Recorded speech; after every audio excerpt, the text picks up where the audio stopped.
ఒక సామాన్య పాలమూరు బిడ్డ ఇవాళ తెలంగాణ గద్దెనెక్కిన జననేత.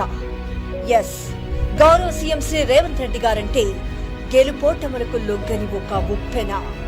2006లో మిడ్జిల్ మండలం నుంచి ఒక స్వతంత్ర జెడ్పీటీసీగా మొదలైన వారి ప్రస్థానం ఇవాళ సీఎం పీఠం దాకా చేరిందంటే దాని వెనుక ఉన్నది 20 ఏండ్ల నిఖార్సైన పోరాటం.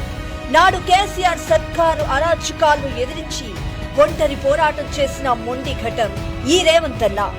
బిడ్డ నిశ్చితార్థం రోజే జైల్లో పెట్టి మానసికంగా కుంగదీయాలని చూస్తే అదే జైలు గోడల మధ్య శపథం చేసి సింహం లెక్క బయటకొచ్చిన గొప్ప లీడర్ ఆయన.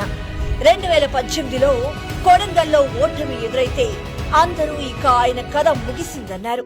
కానీ సింహం 2 అడుగులు వెనక్కి వేసింది తిరిగి రెట్టింపు వేగంతో వేటాడటానికి అని నిరూపిస్తూ దేశంలోనే అతిపెద్ద పార్లమెంటరీ నియోజకవర్గమైన మల్కాజ్గిరిలో జెండా పాతిన మొనగాడు సీఎం రేవంత్ రెడ్డి. సీఎల్పీని విలీనం చేసుకుని తెలంగాణలో విపక్షమే లేకుండా చేయాలని నాడు కేసీఆర్ కుట్రలు చేస్తే ఉన్న కొద్ది మందితోనే గడీల పాలనపై గర్జించిండు. పీసీసీ అధ్యక్షుడిగా పదవి బాధ్యతలు తీసుకున్నప్పుడు ఎన్నో విమర్శలు, ఎంతో ప్రతిఘటన. కానీ వాటన్నింటినీ తట్టుకుంటూ కాంగ్రెస్ పార్టీ అగ్రనేత గౌరవ శ్రీ రాహుల్ గాంధీ గారి భారత్ జోడో యాత్రను భుజానికెత్తుకొని కాంగ్రెస్ శ్రేణుల్లో సరికొత్త ఊపిరిలో దిండు సీఎం రేవంత్ అన్న.